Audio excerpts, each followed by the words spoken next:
Friends, welcome to let's learn and teach. Discuss करेंगे English pedagogy के कुछ questions for read 2020।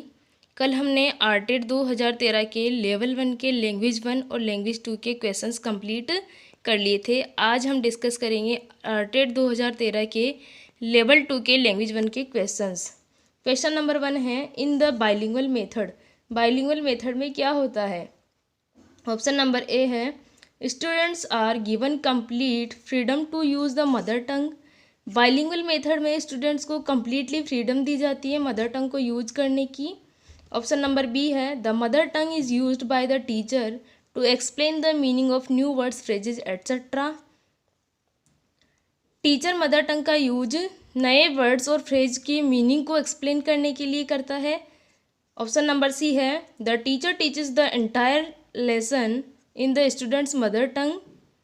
जो teacher है वो पूरे लेसन को विद्यार्थी की मदर टंग में पढ़ाता है।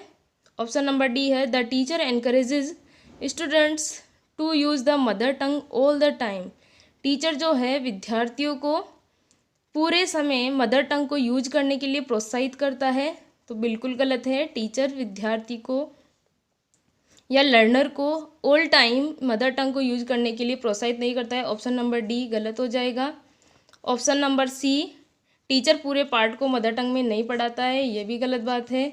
Option number B, the mother tongue is used by the teacher to explain the meaning of new words, phrases etcetera. जो टीचर हैं वो नए वर्ड्स और फ्रेजेज के मीनिंग को एक्सप्लेन करने के लिए मदर टंग का यूज़ करता है। बिल्कुल सही है, इसका सही आंसर हो जाएगा ऑप्शन नंबर बी कि बाइलिंगुअल मेथड में जो टीचर है वो नए शब्दावलियों को बताने के लिए मदर टंग का यूज़ करता है और विद्यार्थी को पूरे तरीके से फ्रीडम नहीं दी जाती है बाइलिंगुअल मेथड में। क्वेश्चन नंबर 2 है, in the situational approach a teacher tries to.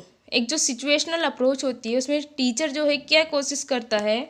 Option number A है, follow a syllabus with a list of situations. Situational approach में टीचर जो है वो एक सिचुएशन की लिस्ट का सिलेबस को फॉलो करता है। ऑप्शन नंबर बी है, adjust teaching to the situation in the classroom. वो सिचुएशन को क्लासरूम में पढ़ाने के लिए एडजस्ट करता है। ऑप्शन नंबर सी है, create a life like situation in the classroom for teaching language item.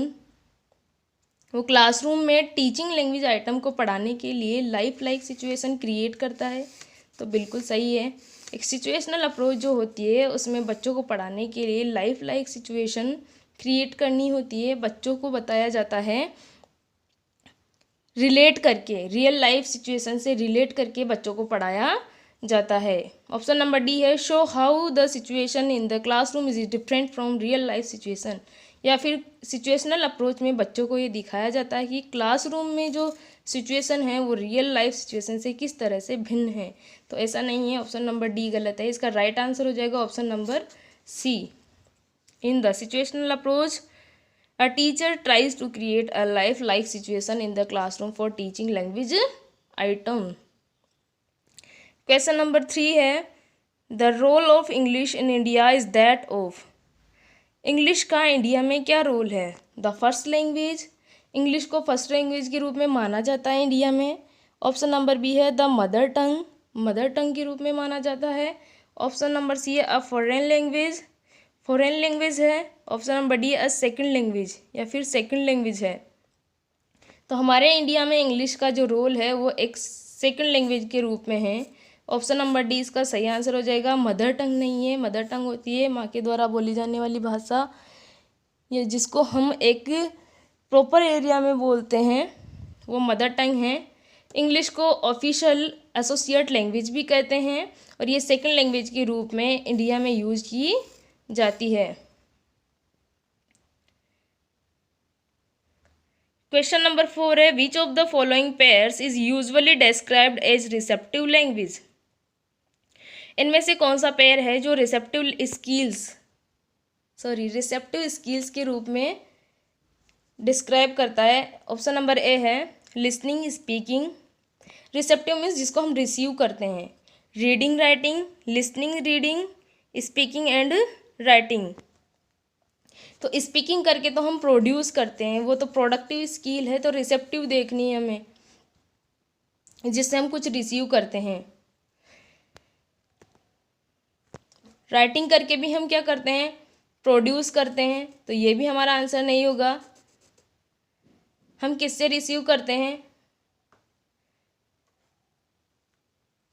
Read करके एंड लिसन करके हम क्या करते हैं, किसी चीज़ को रिसीव करते हैं। हमारा सही आंसर हो जाएगा option number C, listening and reading are receptive skills. Question number 5 है, the use of teaching learning material makes the activity of learning. Learning की एक्टिविटी को टीचिंग लर्निंग मटेरियल क्या बना देता है, या टीचिंग लर्निंग मटेरियल का जो हम यूज करते हैं वो हमारी लर्निंग एक्टिविटी को कैसा बना देता है। ऑप्शन नंबर ए है अननेसेसरली डिफ़िकल्ट, अनावश्यक रूप से कठिन बना देता है। डल एंड चेंजिंग, चैलेंजिंग बना देता है। ऑप्शन नंबर सी है अननेसेसरली स्लो, अनावश्यक रूप से धीमा बना देता है। इजी एंड इंटरेस्टिंग, सरल और रुचिकर बना देता है। तो टीचिंग लर्निंग मटेरियल का जो हम यूज़ करते हैं वो लर्निंग एक्टिविटी में हमारी लर्निंग को इजी एंड इंटरेस्टिंग बना देता है। इसका सही आंसर हो जाएगा ऑप्शन नंबर डी। 5 क्वेश्चन का ये सेशन है। अगर आपको सेशन पसंद आता है तो इसे शेयर करें, सब्सक्राइब करें। Thanks for watching.